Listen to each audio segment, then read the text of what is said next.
Hi guys, we're now doing Series 1, Episode 3 of the Amex Hour. We're coming towards the end of the season. I've got with me Peter Griffin, not the Peter Griffin, slightly different Peter Griffin. And we're going to talk about football, because that's why we're here. So tell us a little bit about yourself, Pete. Right, I was born in Birmingham but grew up in Maidenhead. Started supporting the Albion in '83 when got to the cup final. I was just 7. Used to drive down, was a season ticket holder at Withdean, went to Gillingham, did Goldstone. And a couple of years ago, after family bereavement, moved down and I now live just north of Devil's Dyke. And North Stander, season ticket holder. And despite the last few games, been loving it. Yeah. It's been great. Well, I don't know, even though I know, so I haven't been for a few games. I've missed a few games just due to work and other things. And then I went to the Man City match. But just walking into the stadium, I don't know, it does something to you. It just makes you feel good. So even though we've sort of like tailed off at the end of it, it's still good. I said about top 10 finish or somewhere around there. Decent run in Europe, decent cup run. That would be a good season for Brighton after last season. I don't think we overperformed. A lot of people said overperformed. I don't think we overperformed. But you've got to take into account that we're playing a lot more games this season. There's a lot more going on. You've got to have that depth in your squad, which we just haven't got at the moment. Yeah, I think losing people like McAllister was a huge. He was possibly the biggest loss, and then doesn't help when you lose prematurely your wingers during the season. So losing March, Matoma.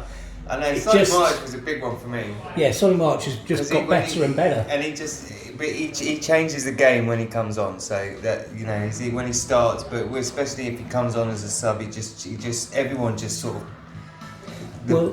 he goes up a bit. He's got better because he's learnt to defend a bit more. So he's improved his all-round game, which I do partly put down to De Zerbi. So he's improved a lot. I think that. Not Potter? Do you not think Potter set him on that course? I think Potter did. Maybe I'm not going to take it. Taken over and done a good job with the team. Just pushed us that one. I think he's boosted the confidence of some of the players, and he's also I know he's rotated possibly too much, but if you look back to people like Houghton, who did brilliantly to get us going up, I'm not going to take anything away from him on that. But he never brought the youngsters in quite the same way that has been this year. Yeah. And Jack Hinshelwood has been one of the highlights. Yeah, I think so. I think Ferguson's slightly lost a bit of confidence, but I think he's still he's like 19, is he? Something like that, 19, yeah, 20. Like 19, 20. Yeah, he's only had really half a season. Half a season, yeah. And of course the expectation, we've seen it with players going back all the way back into Withdean with people like Jake Robinson and so on, where there was so much expectation on them. They started doing really well. As soon as they started dropping off, a lot of people got on their backs and started going, well, they're obviously not the real deal. I just think we've there's I don't know what it is about. Maybe it's training, maybe it's the amount of matches they've got to play. But it seems to me like a lot of teams have suffered with injuries this year, more than I've known any other year, any other season. It seems like this year there just seems to be where you've had like United, Man City have got depth in their squad, but they've had the injuries they've had. Spurs have had injuries. Like it just seems to me, Newcastle, terrible injuries. It just seems to me like there's a lot of it going on at the moment. Yeah, I just wonder if it's some of the training pitches. United haven't had a left back the whole one game over the next.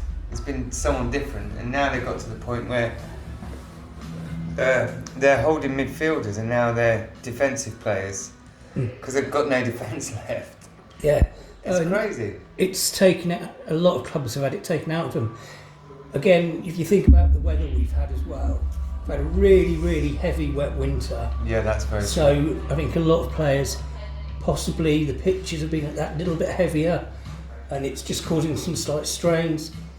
I don't know if there's been changes to the insurance on players. That's one thing that people forget is the players are insured, and if they've got a slight knock and it gets worse, the insurance companies don't pay out because they haven't been protected. Yeah. They haven't been. Yeah. No, I get that. I get how that can happen.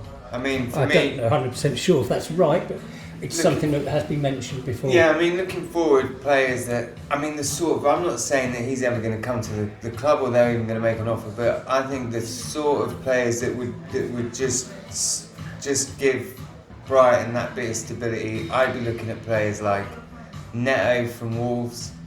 I like him. He's solid. I like the way he plays. He can spin on a dime and hit with that left foot like a bullet.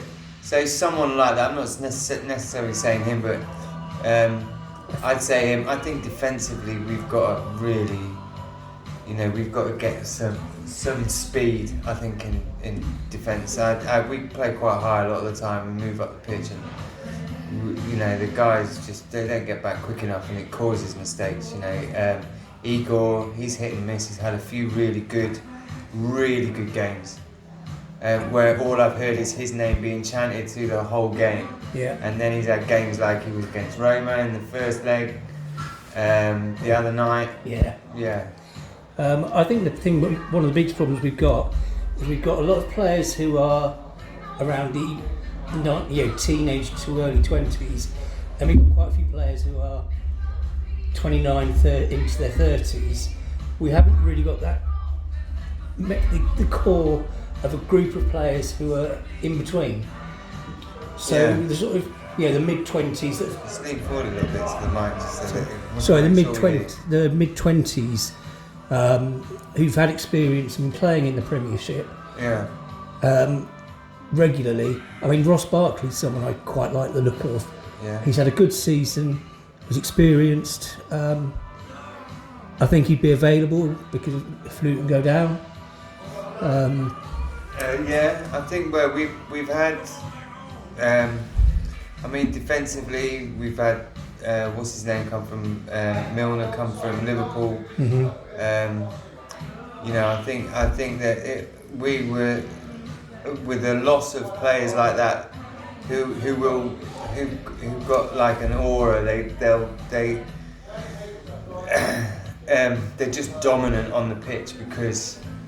I don't know. It's not you're scared of them. It's that, but you just know they're there. They've got. Well, they can talk other people through the game. And when you're missing players like that, and then you've got the speed on the wings, like you were saying a minute ago about, midfield basically is, our old midfield is injured, and it's kind of crazy that. Yeah. That I think being in Europe has shown us what we need. Yes. We need to get a bit more stability and we need to just get some depth in that squad. And it doesn't take a lot to do it. It doesn't take a massive amount to do it. It just needs that, okay, we've got a few injuries, but this is our bench, but we've got this in reserve. We've got these youngsters coming through. One of the things we've kind of got that a little bit. We just need it just a bit better. Yeah, I think one of the things we've struggled with a little bit this season as well is players like Webster, Lamptey have been in and out too much in terms of they've just had what seems to be niggling injuries, so they can't do a run of games that really they need to get up to their peak. Yeah, definitely. So I just think that do you think is it players or at the moment the drop off where it's we started off quite well before Christmas and start of the season, it was good, we were going in the right direction. Since Christmas, I don't know if we've scored like 2 goals, I think. Yeah. And one of those was that horrendous horrendous mistake by the goalkeeper. But are we players or are we De Zerbi? I've heard this Plan B thing. I don't really know what a Plan B is, but what it should be. Sorry, should I say? But are we players need to step up, or is it De Zerbi not really being able to create enough? I think in certain cases the players have lost a little bit of confidence. So where they were pinging it around the back earlier in the season, there's little mistakes that are creeping in. Against Man City, it was atrocious. You can't do that against Man City. They're the best team in Europe, if not one of the best teams in the world. And you're trying to.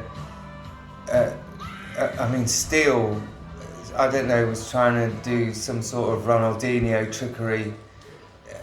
By the time you think you've got him in the ball in the position you think you want it, Man City have closed you down, taken the ball, passed it around, and we're all looking around like, what have we done wrong? Well, I was a keeper myself, and I was never the most skillful, which is probably why I was a keeper, but I was a good shot stopper. And my big thing was, as soon as you got any sort of major pressure, Rose Ed is the best place for the ball to be, because they can't score from Rose Ed. Yeah. So some of the passing around, much it's beautiful and it's lovely to watch, there are times when you just think, please get rid of it. But if you're But playing, have we got a hold-up person? If you haven't got Welbeck, if you haven't got Ferguson, if you're playing someone if you're playing someone, say we'll take the Man United, two teams, right? Man United, they are slow to close you down at the moment with the team that they've got, because they've had their own injuries list as well. The team that they've got, they absorb play, they'll hit you on the break, they're fast to move the ball forwards, and they've got some quality finishes. yeah. So our style of play against that is fine, because we can keep hold of the ball, we can pass the ball around. The likes of Rashford aren't going to keep closing you down. No. They're just not going to do it. So you can play the ball around. It quite suits us. We've done quite well. Potter last time he played United, and then when De Zerbi took over, it was like 3 in a row. It was a game at the end of the season, a couple of seasons ago, twice last season. Have we done them again? I can't remember what the away match. We were doing well against Liverpool. Home match is Liverpool, same sort of thing. But you're not playing Man United, you're playing Man City. Man City are close you down quick, get the ball off you, keep possession, and just pass it around until you make a mistake. They are clinical. And it is flawless at the moment with that team. So why are you trying to match them? Why are you playing around? Play around in the midfield. You know, if you're going to get the ball up quick. The ball just wasn't being moved quick enough. Nowhere near. Well, maybe we were just missing sort of, as I said about McAllister earlier, he did a lot of protecting back four last season. As well as he was able to go forward, he could play in multiple positions. I do wonder sometimes, do we have that proper defensive midfielder? Belieber's is too young and he's learning his game. He looks like he's going to be good, but he's still 19? Yeah. So he's got to learn. The other youngsters, I mean, in the last couple of games, I've been really impressed by Fire. I think he's looked good. Yeah. But he's more of a winger, obviously. But I think it's nice. I like Barco. Barco's, he looks like he looks like he's got what it takes to push that. You know, each time he comes on the pitch, it's almost like, I made a mistake there last time. Bit better. It's like, so next time, you know, we've got a couple of games left. I think Serbia, we agreed, is going to carry on playing the youngsters as much as he can, try and get them some experience, because really, what are we playing for? Because Europe's out the window now, I think. So I think that would be good. Push for that. And Barco, he's a bit rough around the edges, but I think if he gets that time on the pitch and he gets that that like De Zerbi is going to just smooth off those rough edges a little bit. I think next season, well, he can cross the ball. Certainly going to be one to watch. He can definitely cross the ball. Yeah. And I think he's a bit rash. If you get maybe goes forward a bit too much and gets out of position. Yeah. Maybe that's where he needs to tighten up a little bit. But then again, we've got these last 4 games. They're against decent opposition. You've got Villa, Newcastle, Chelsea, Man United. That's not an easy run in. So that's tough teams to play against. Yeah. And he'll probably learn a lot more from playing against them than he would if we were finishing off the season against, no offence to the teams at the bottom, but a Sheffield United and a Luton. He's not going to. I don't think he'd learn quite as much about being able to hold his position, know when to make the runs, when to not. I'm assuming by just listening to you and the things you're saying and what you're saying, you're a De Zerbi in, yes, not a De Zerbi out. Yeah, I don't think that. I just think that since we got knocked out of Europe, we've had a slump in form. Yes, he's still quite a young manager, to be fair. Was he 44? Mm. So, but he's got a lot of hype around him. Well, that's like when they're talking about they're talking about 2 German teams, an Italian team, 2 Premier League teams, and he's not even at that time. There was no mention of him leaving. There was no mention of him going anywhere else. But those teams sort of like it starts to get put around that they're interested, and all of a sudden it's kind of I want to see if they match.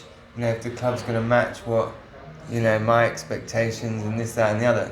Maybe that's a sort of prod in their direction. But I wasn't worried particularly. I thought he's playing the game a little bit, but I didn't think any of those teams were going to come knocking because although he's a fantastic manager and what he's doing with Brighton is great, he hasn't achieved the things that he's going to be expected to achieve at other clubs, and especially those types of clubs. An easy example is Potter to Chelsea. They expected something from Potter. He didn't deliver like that on the button. See you later. Yeah. And De Zerbi's got to look out for that because one of those clubs, he'll last a season and a half, and if he hasn't reached the expectations of what they want, at exactly that point, you're out. I think if he goes to one of the really big clubs, then I can see it being, if it doesn't work by January, he'd be out. Yeah. Because he wouldn't, they're not, those sort of clubs at the moment, managers don't get the chance. Growing up, managers used to have several seasons generally they'd be at a club for. Yeah. And now it seems to be, well, if you can't give us the success, as you said, like that, he definitely need some sort of European run. Yeah. They would expect certainly a high finish in the Premier League. So, top 6, maybe even top 4 depending on the club. And he'd be expected to at least bring the trophy in the first 2 seasons. That's it, end of. Yeah. And if he doesn't get it, he's out the door. And the thing is with, Man United, the talk now of Man United getting rid of Ten Hag. Ten Hag's still got players from 4 managers ago. But 4 managers ago weren't actually that long ago. No. If you've got players that are only a couple of years older, a couple of years more experience, like 4 or 5 years, half your squad is going to be from other managers because you keep sacking your managers all the time. Well, you can never get some sort of stability. A manager, one of the problems I've noticed with, and I've been saying this for a while, is there's quite a few players that they've done really well for us. I mean, Cucurella was an example, did really well for us. He had a fantastic season. But when we went to Chelsea, they bought him as a round peg for a square hole, if you know what I mean. So but they already had position so I never understood that at all, because the position that he was filling didn't need filled because they already had 3 squad members that are first team players that played his position, so he was then out of positions right from the beginning. Yeah. So, I mean, I just feel that sometimes clubs, because a player's hyped up or a manager's hyped up, they instantly go, right, well, we've got to have that one, even though it doesn't fit the system that they've had or the other players. Some players worked really well. I was watching Match of the Day top 10s last night, and they had Andy Cole in the top 10 for Impact. Now, Andy Cole, a lot of the youngsters probably wouldn't have seen him play, but I did. And well, Google him because it's easy enough to see. Yeah, Andrew Cole, what he calls himself a bit more often. But when he was at Newcastle, he had 2 wingers, Keith Gillespie and Peter Beardsley, and all they did was they put the ball across the box, and the amount of times all he had was a tap-in. Like Lineker was a tap-in player. Yeah. Well, Lineker was known as the greatest goal poacher of an era because he just knew where to hang about, and he knew that he could, a quick run in here, a quick deflection from there. He almost knew where the ball was going to bounce to. If it was coming in and he thought it was too deep, he'd sit back a little bit because he was expecting someone to head the ball, and then he's in the right place all the time. So he was known as one of the best goal poachers of his era. He was just very quick and a sharp finisher, so he could make the late run, and just say between the penalty spot and the 6-yard box, he could then just tap in. Do you think Ferguson, with his strength, he could fill that gap? I think Ferguson for a team like us, for Brighton. I think Ferguson. Yes, I think he could. I think he's got to try and be coached into more of the just stay up top. If the ball's not coming to you, don't panic and start drifting back, because that way, I've seen so many strikers over the years, they've got a bit frustrated, and Wayne Rooney was one like it. Yeah. He used to drift back if he wasn't getting the ball, and then suddenly someone would ping the ball to where he was. Of course, he's not there. Well, one of my favourite, Wayne Rooney, and it was because of how it was surrounded, we're talking about Newcastle as well, but Wayne Rooney, Man United playing against Newcastle, my favourite goal ever, is he's arguing with the referee. He sees the ball coming over, he stops, runs in, hits a swooping volley, hammers the ball in, sort of celebrates a little bit, and then goes back to arguing with the referee. Yeah. So it's like it was almost like a non-thought. It just happened. It was one of the best goals I've ever seen in my life. I thought it was absolutely amazing. But taking on to that, arguing with the referees, we've had a lot at the moment. We just move on to something else about VAR, because one of the things I wanted to talk to you about, because obviously being older generation, a little bit older, coming up without goal line technology and without VAR, for me it's the same argument, just moved up. So we used to argue about the referees, bloody referees don't know the game and this, that and the other, and we would argue about the decisions the referees made. But VAR was supposed to sort of clear those things up, and all we've done is we've just moved the argument from the referees to the VAR room. I just don't see the point of it. Goal line technology, I get. Yeah. I get that. We can map out. If there's always a camera here and there's always a camera there, and that's just sort of following backwards and forwards. We can kind of always map out. Well, we can absolutely map out whether the ball's gone out of play, and we can sort of, get as close to humanly possible as that was offside. I don't think it should be used for anything else at all, because it gets it wrong. We've got one week we've got Grealish clearly hitting the ball down with his arm, no penalty. The following week, or the next FA Cup, that was the FA Cup match, wasn't it, against Chelsea? And then the following week, same thing. Man United bringing his arm down behind his back to get it out of the way, hits his elbow, penalty. So one's not a penalty, one is a penalty. We've had it last season we had an absolute shocker with VAR, especially against Spurs, which was one of the most sort of prominent ones that we've had. I just don't see the point of it. If it hasn't cleared up anything, it's just moved the arguments from referee to VAR. What you're saying, or slightly the old generation, what annoys me most is being at a game, it absolutely ruins the celebration. Any kind of celebration. The first thing you do... And everyone does this. Everyone goes straight away, looks around at the big screen. Everyone is jumping up and down screaming. No one does it, even when they're doing it. You do a fist pump and suddenly it's like, hold on a second, right, okay. Yeah, hang on. It's like... And it's taking too long. It's like them telling us when we can celebrate. And I hate that. I hate that. It's like some sort of thing that they sit there and they go, wait, okay, now you can celebrate. What was the offside yesterday? Who was it? Ridiculous. Who was it who was offside yesterday because... Do you know the barman is? Who's the barman? Yeah, give him a shout for him, please. I'll grab him. Yeah. That'd be brilliant, thank you. Colin Shannon. Yeah, there was an offside yesterday that was given as offside, and I think it is his butt cheek. Yeah, it does my nut. I mean, it does my nut. I'm going back to when VAR started. I did actually phone 606, and I said, poor old Matt Letitia, how many times have we been offside by a nose? Yeah, that's true.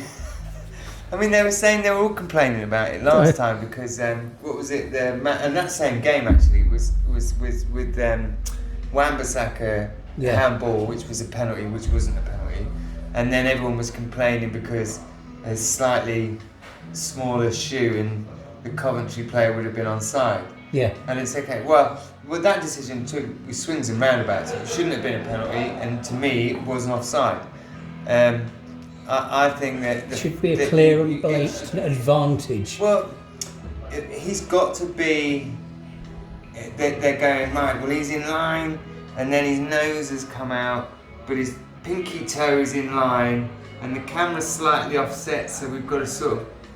And then by the time they finish talking about it, it's 10 minutes down the road, and then he goes back here like that, and you go, fucking hell, what are you doing? And I don't care. I mean, as much as I love Brighton, which I do love Brighton, I take my kids to all the home games. I talk about it all the time. I even do a podcast called The Amex Hour, but primarily I'm a West Bromwich Albion fan. I was brought up in the Midlands. My granddad, my dad were all West Brom. My brother. I was brought up West Bromwich Albion, so there's always going to be there. Now, in the Championship, there's no VAR, which is fantastic for West Bromwich Albion because just the other week, we got a penalty for a handball inside the penalty area, and it didn't hit his arm, it hit his shoulder, and it wasn't even in the penalty area, it was just on the outside of the D. So it's things like that you can go mad at and you can shout at, but it's human error.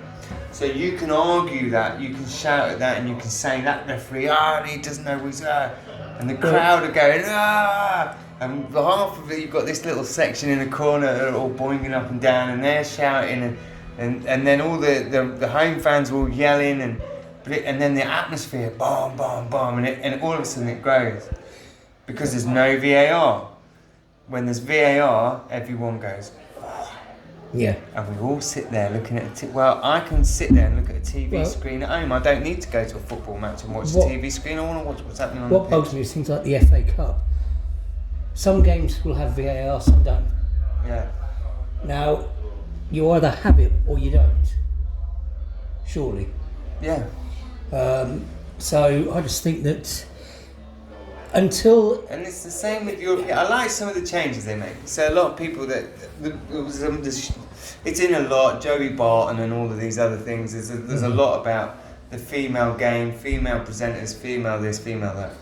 The one thing I really like is female referees, because they don't crowd when a referee makes a decision and blows his whistle, and then all these players run around him and start getting in the as if that referee for one is going to change his mind, as if he's going to go, oh sorry, Haaland, you're absolutely right.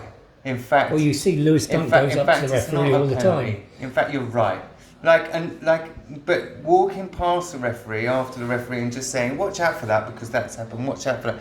I know he keeps doing it and he's niggling and just keep an eye on him, ref. That's different than a referee making a decision and say Haaland just get like screaming in the referee's face. Well, I mean, Now, when there's female referees, that don't happen.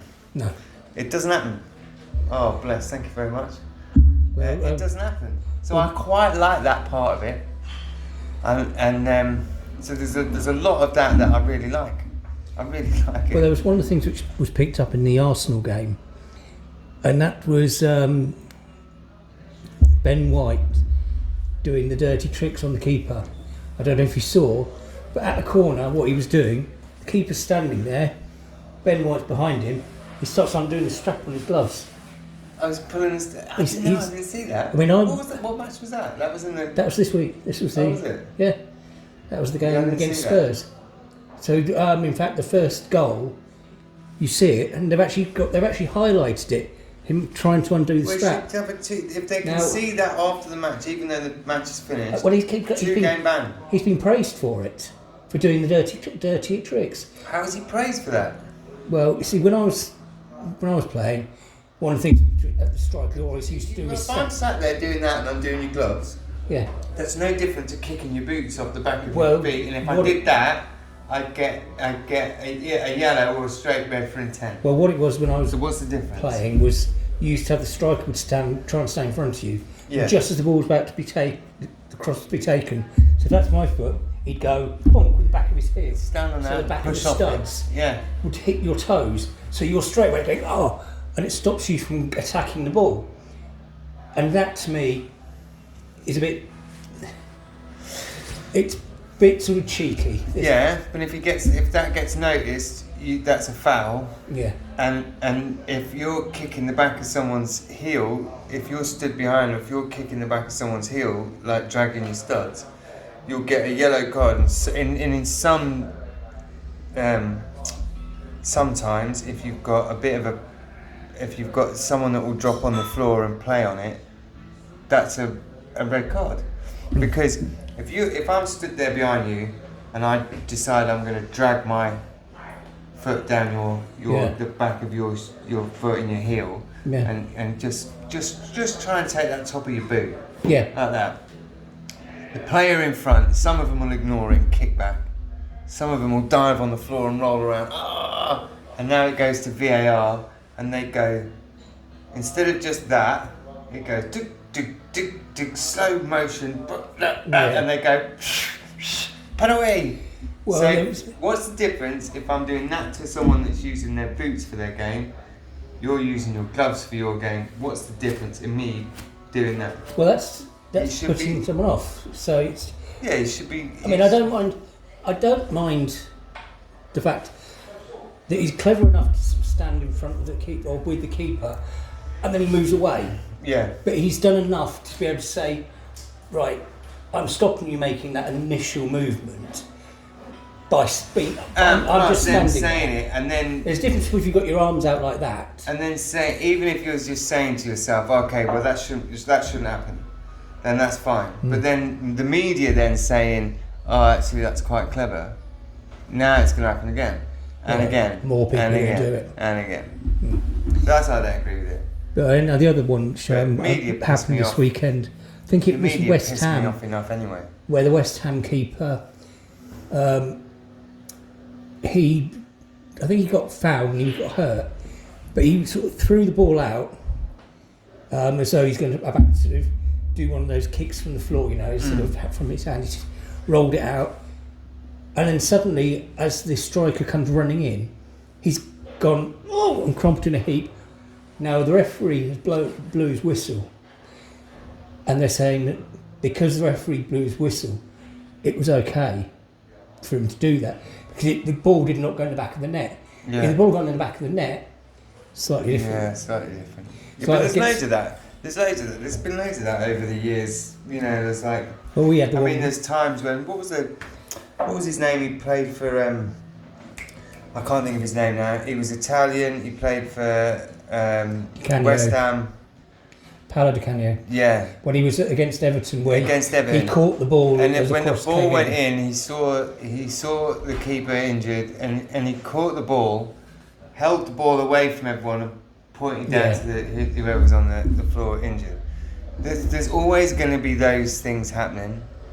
There's always going to be like things like, especially now, because everything's caught on camera. If it's not on the TV cameras, it's on someone's phone. And there's always going to be things like, you know, Song playing for Spurs, you know, warming up and waving to the little kid when the kid's waving at him and he waves back. And there's going to be little moments like that. Well, throughout. One of the moments which really actually wound the fans up. But the stuff every now and then that happens, it just goes, that's what it's about. Not rolling around. Was it Anthony? Game Man United just played, and he got tapped.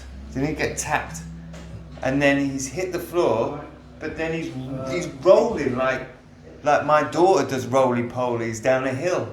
And he's and he's rolling over and over. And you're thinking, you got the foul. Get up your bell end. Like, what are you doing? He's just rolling around on the floor like some sort of 5-year-old little girl. One of the things that wound up in the northeast corner, which is pretty much where I am, against Man City, Phil Foden did something which really wound a lot of people up. After he scored, he ran across, pointed at the Brighton fans, bang, bang, bang, bang, bang. Yeah, now I'm sorry. Directly at me. I'm sat literally. He's there. He's run up. I thought that. And we've all jumped up and gone like that, and he's looked directly at us. And to me, so it's probably our fault that he did it anyway, because but he did it at both we were goals. hurling abuse. He did it in both. He did it in the first one, then he did it in the second one. And when he did it in the second one, if you notice, he does that and then he moves. Because he's looking back for where we are, going, "Fuck you, wanker!" Like this. So I get Foden. The foul that led to the goal wasn't a foul. No. And then abuse starts, and then he just wants to retaliate to us abusing him. So I don't really give a shit about stuff like that. I think it's bad sportsmanship. It was quite funny that I was listening to TalkSport on the way home, and there was a Man City caller, and the Man City caller was saying the difference between Man United and Man City is now that they're having success, they're humble about it. And straight away I was thinking, well, Foden wasn't fucking humble when he was doing that. They were. And then he's literally said that, and then two seconds later he's claiming that Man City has changed English football forever. And I'm thinking, you've just said you're not arrogant, you said you're humble, and now you're saying the most arrogant fucking thing. So you'll get all this, you'll get it at sports fans. It's just funny. You've got to take it with a pinch of salt. I got the train back into Brighton after the City game, and I went and got myself a bite to eat, and then I was going around to get picked up by an Uber round the corner from the station. And the abuse I was getting from the Man City fans, they were being so cocky and arrogant, being homophobic and everything. And I just thought, there's a lot more of you than there is me. I'm on my own, really. I don't care. So I just went, that's just sad, and walked off. Oh, I told them they were like fucking, I said it was like a fucking episode of Shameless, why don't you lot fuck off? It was, it is. It's this. I know that we've got like, there's all, because, well, Brighton, obviously we're riding around Brighton, but you know when Man United have been to visit, because there's cans of cider all over the floors. You know when Man City have been to visit, because like I said, it's like a fucking episode of Shameless. Obviously when Liverpool come to visit, all of your bike wheels have been nicked. You've got, my favourite at the moment, I suppose, you're supposed to say like the atmosphere is between us and Palace, but my favourite at the moment is Chelsea. Yeah. I'd say the last 3 Chelsea games have been home games. Certainly the last 2 have been the best, some of the best atmosphere I've seen at that stadium. But I mean, to be fair, was absolutely fantastic. Fair to the Palace fans this year. Fuck the Palace fans. They were generally quite well behaved, apart from their own players, which made me laugh. They were having a go at their own players, But I've got a mate I went to school with, and he was at the game. And the first thing he did is he went, fair play, best team won. And it still gives me the best goal celebration I've seen in a long time. João Pedro with just the 1, 2, 3, 4. Boom. Yeah, that was right in front of us. Pedro's had a blinder though, like when he scored in the European. Who was it that he scored against in the European game when he jumped into the crowd? Ajax. That was right in front of us. Yeah, that was right in front of us. I wasn't there. There was one game I was going to go to. I sold my ticket because I couldn't make it, and then literally he jumps into the. Anyway. So well, talking about that, so we're on to all that sort of stuff. One of the things I wanted to talk about because. Not that I don't mind him. I don't. But Joey Barton's been on the back in the old. I think he's being sued by everyone and their grandmother at the moment. But it's kind of pushed this thing at the moment with him and this Annie Anuki. Is it Anuki or Anuki?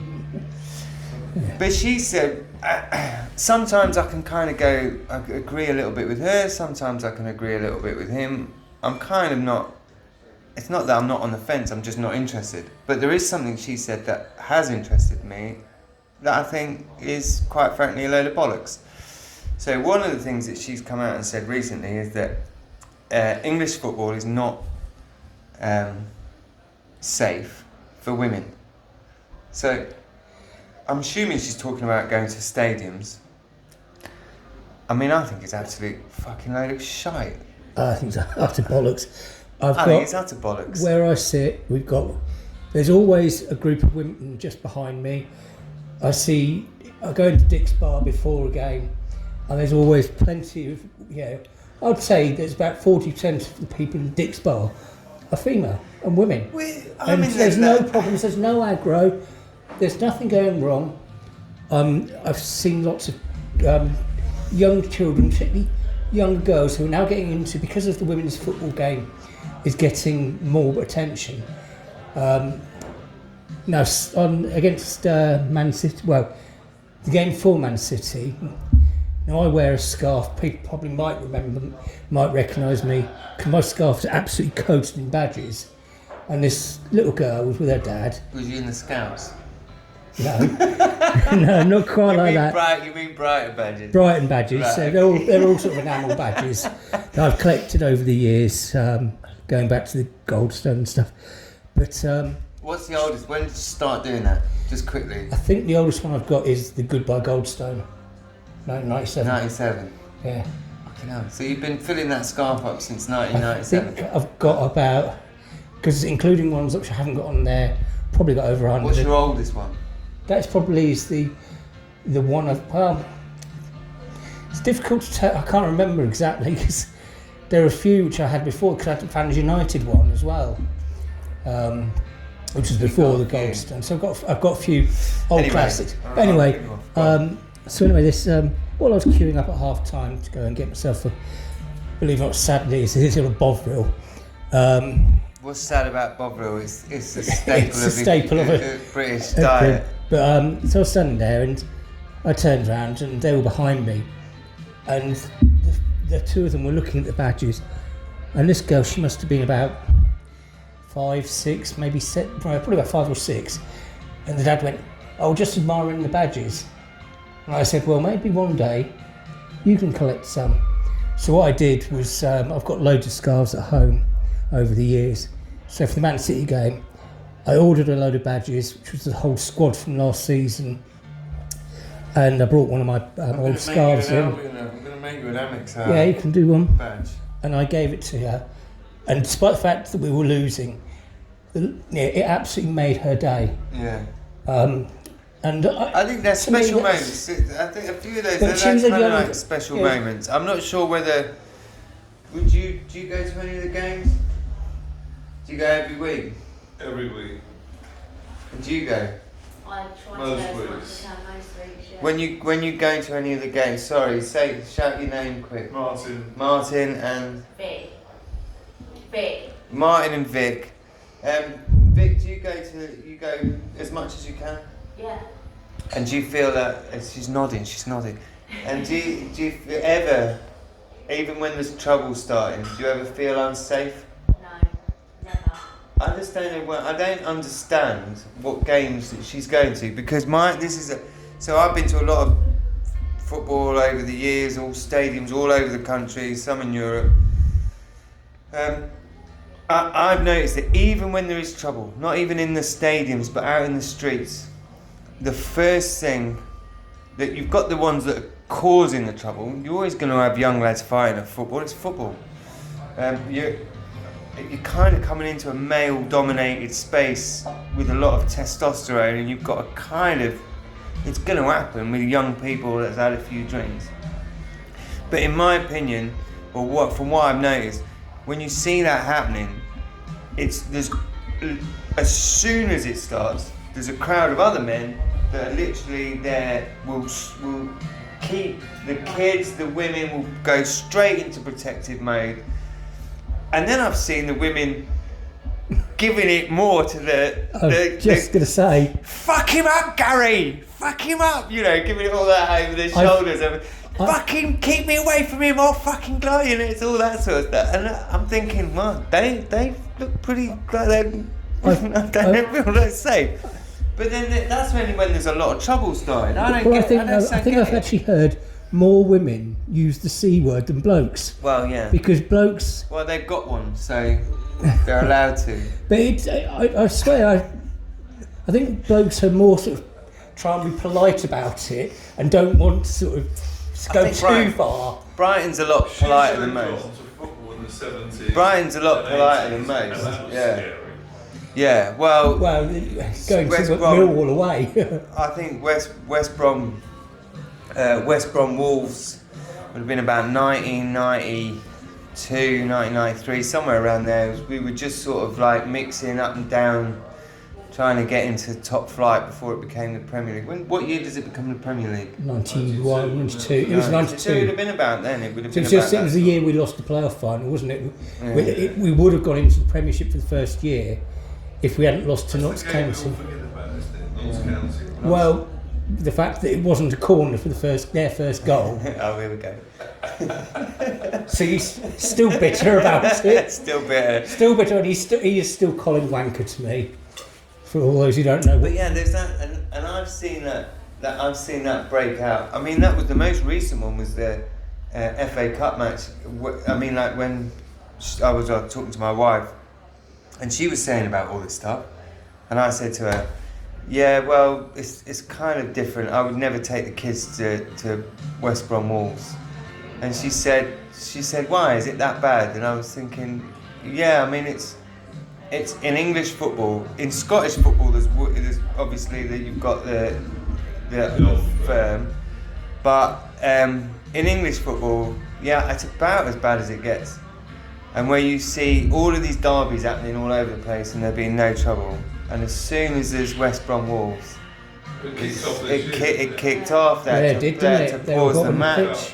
They were literally running on the pit. It's just not.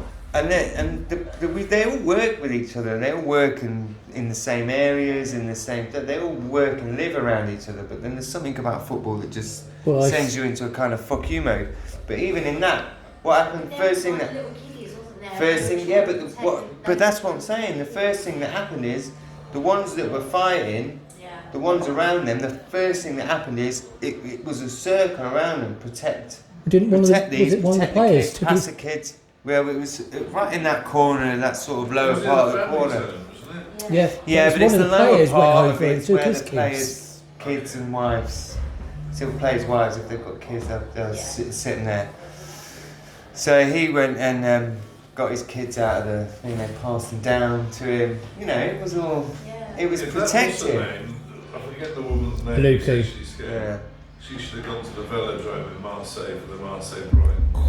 Yeah. That was the most intimidating, scariest atmosphere I've ever. Yeah, maybe she should fuck off around Europe and see how good she's actually got it in this country, because some of the things I get what she's saying. I get what she's saying about the sort of how hard she's got to work to I think she's been given the position.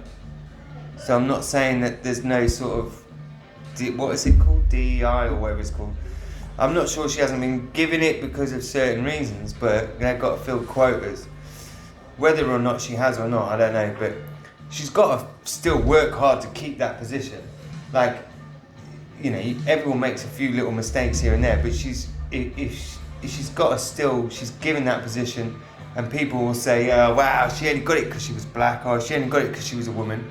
Well, okay, but then there's another black woman waiting to take her job. So when she's got that job, she still has to work hard and do what she's got to do to fill that position and be good at what she's doing. So that I've got no problem with. She was England football. Was she England? She was played for England. Yeah. Striker. She's won stuff. I think that she's Wasn't she perfectly Arsenal? capable. I have no idea. I think it was Chelsea or Arsenal. Don't know. But she's worked under the most famous and possibly one of the best women coaches in football. But then when you come out with stupid comments, that's when you start to lose a little bit of that. That's when people start thinking, "Wow, you've been given the job for a reason." I think really when it comes to stuff like that, and especially when she talks about racism in football, I think that she should stick to her own game a little bit there. There's no doubt there is. There's racist people. There are racist people, but I don't there's think racist people in everything. I don't think it's as bad as some people make out. You know, you generally sort of hear about the odd one or two chants in a game from one person.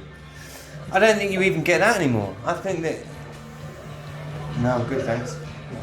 I don't think you even get that anymore. I think that in general, most, especially sort of league, maybe championship, one or two lower leagues, but I think if you hear stuff like that in stadiums, it's just not accepted anymore. Well, there were two guys who was a father and son who sat almost in front of me, just to the right, and they've been banned. I think they were banned for the season because they were absolutely off their tree, and the abuse they were shouting out really wasn't acceptable, and people around just sort of reported it. I like a bit of abuse. I don't mind as long as it's banter, not personal. I don't mind the banter. I enjoy that. I quite Telling enjoy referees to fuck off is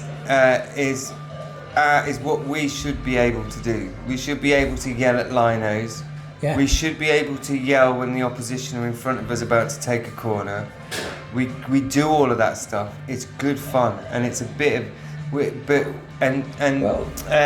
what was it that who was the player that played for Chelsea that everyone said he was? It wasn't John Terry, midfielder, Lampard, and everyone used to chant about Lampard being a fat bastard. Yeah, Fat Frank. And he got interviewed after he'd retired at that point, and he got interviewed, and they said to him, what's one of the standout things that you used to get abuse for? And he used to say, I used to get called Fat Frank, and I used to chant, you fat bastard, at me. And I used to think to myself, I'm not even that fat. Well, and he wasn't, but it was just fun to do it. Well, so that sort of stuff you could do. So I think there's a certain amount of that in football, and I think that, no offence, but I think that it's male generated, it always has been, and if women are coming into that, they have to accept that to a certain amount. Now when it starts to get abusive towards an individual, whether it be racism or whether it be something else, that has to be called out. But you can't confuse that with shut up you fucking dick, you don't know what you're talking about. I should be able to say that whenever I want. Yeah. And then so should Joey Barton, and so should anybody else. Well, so if you don't think that that's the case, ignore the prick and carry on doing what you're doing, because you're obviously half decent at it because you've got a job and you get paid loads of money. Stop crying about it and going and saying stupid things like women aren't safe at football, because that, to me, makes it unsafe for them to be at football, because then it starts to be people start to get a bit resilient again. Oh, I don't like it. Well, if they don't want, if they feel unsafe, then fuck off, and you get all that sort of attitude. I don't like it. No, I mean one of the funniest bits of banter was last season when we played Brentford at home. Slightly off topic, but it was banter between things. Brentford had a corner, and the North Stand were going, Tony, what's the odds? Tony, what's the odds? And then straight away from the corner they scored. Yeah. And Ivan Tony stood right in front of the stand and just had this cheesiest grin on his face. I thought, okay, fair play. We've given it. We've got to take it back. Yeah, too right. And it was, but it was a bit of. It wasn't. Well, I think that's why the whole Foden thing, it bothered a lot of people watching it, but it didn't bother us because we knew it was aimed at us, because we were hurling abuse at him when he came. As soon as he started celebrating, we jumped up and we were giving it. I think fucking the reason everything. I don't like that is. So we were giving it to him. He kind of aimed it in our direction because we were calling him I think the older generation, going back to the Goldstone, will still remember the game against Leyton Orient, the 4-4 draw, with Scott McLeish, and he literally was inciting the crowd by doing bang, bang, bang, bang, bang to the North Stand. Somebody ran on the pitch and whacked. One of the fans ran. Whacked Ray Wilkins. Yeah, he punched Ray Wilkins. And then after the game, Barry Hearn after the game was saying Brighton should be kicked out of the league altogether. But that was amazing game. That wasn't a 4-4, just unbelievable. When we needed every point. Yeah. God, we what do you think? Are you a change sort the players out, or are you a De Zerbi out? I think it's a bit nuanced in that. If you'd have asked me a month ago, I'd have basically followed the party line. It's all about the injuries. I'm not so sure on that. I think that, I'm not saying it's all about the injuries. I think he needs to change his game plan slightly to the players he's got at the moment, which he hasn't. But then I think, at the same time, I think, Steele, what the fuck are you doing? Like, I would pick Steele over Verbergen at the start of this season. And you couldn't have... there's no way I would have picked Verbergen. I thought Verbergen fox around at the back too much. You can't see a cross unless it's at the end of his nose. I just thought Steele, give Steele the gloves. And then throughout slowly, especially in Europe as well, Verbergen's just shown himself to be the far better keeper, make the far better decisions. I think I was a bit rash at the start of the season because he made a few mistakes, a few defensive errors. He's 21. He's 21 years old. And I just went, fuck him, But then still, he should know better. And he's not. Something not right at the moment, though. Because you can't end up having one goal in the last 6 games. And if you started the season at New Year... Oh, we're relegation. We're relegation back now. So, I mean... We haven't scored. We've only scored 1 goal. It's just, exactly. And I think... We didn't score it, though. I think Sunday and was we didn't know we scored 1, and then there was 1... You don't count the Burnley. Yeah. I mean, that was it? Somebody said it was our goal of the month. Fucking hell. It was our only goal of the month. It was our only goal. I mean, there's 2 games that they played outstanding in, and 2 errors that both came from that goalkeeper. He must be on his arse at the moment. He must be shitting himself. I mean, if you're looking at like a team trying to get themselves some. Trying to take the pressure off their shoulders to stay in the Premier League, and then mistakes like that happen. But literally 2 goalkeeping mistakes in a row, in at home games, it's not good enough. I'll be interested to see pre-season with the goalkeepers like Beadle, who's at loan at Sheffield Wednesday. What's his name? Who's been on loan at Rushworth? Who's been on loan at Swansea. Yeah. You've got. I think keep him out for another season. He's got to bring players in.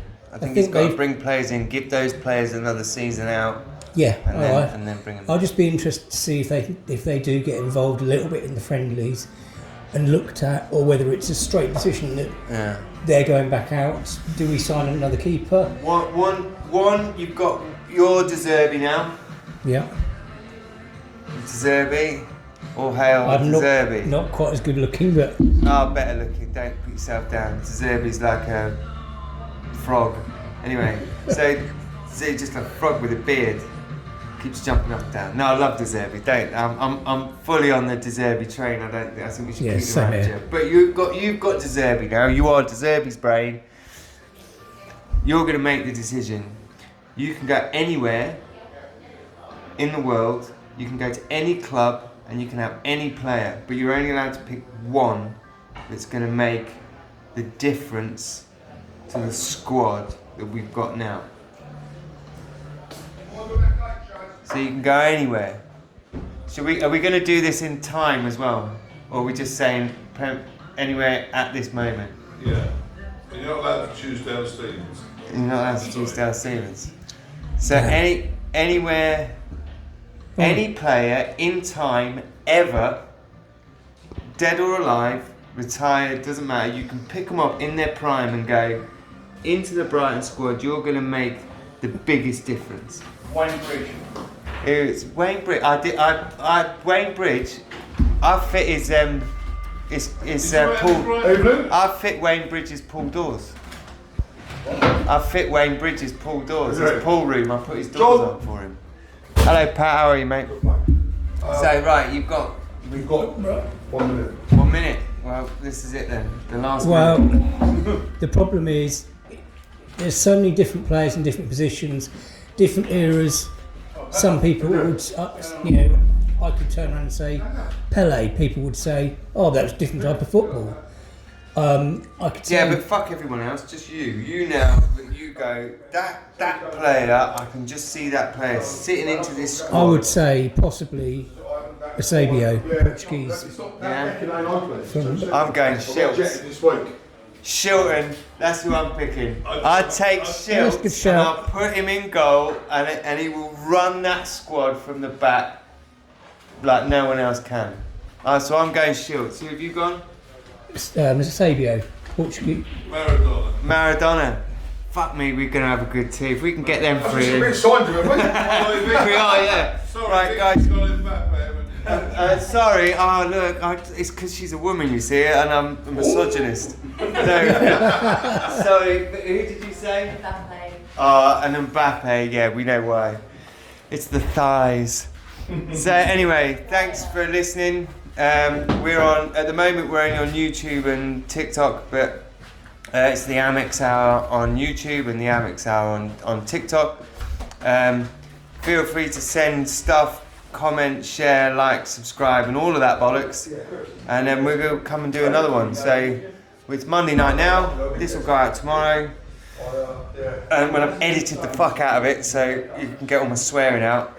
And then next week we'll probably have someone else on, or we could have the same. We could have, I don't know, but we'll do it anyway. So thanks very much for listening, and fuck off and have your tea.